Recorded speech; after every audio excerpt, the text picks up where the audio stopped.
জিততে পারবো তারে ও বিমল দেব হইব তারা দুইজন আমি দেখাই দিয়া তোমরা লাইনে তাকে একটু দেখিও ওই একজন ও আরেকজন তারা দুজনের লড়াই করবা আর যদি জিততে পারো তো বিমল গিফট আরম্ভ করো যে যারে মাটি চলাইতে পারবো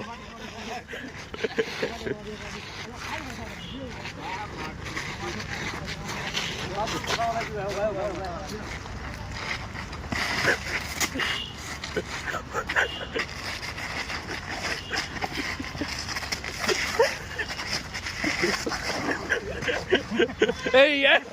শেষ শেষ শেষ শেষ শেষ আমার রসিক কাকা হারিয়ে গেছো রসিক কাকা আগে মাটিতে পড়ছো ও তুমি আগে মাটিতে পড়ছো না তুমি মাটিতে আগে পড়ছো তুমি শেষ তুমি আছো ও নো তোমার বিমল তালি দাও হাততালি হাততালি হাততালি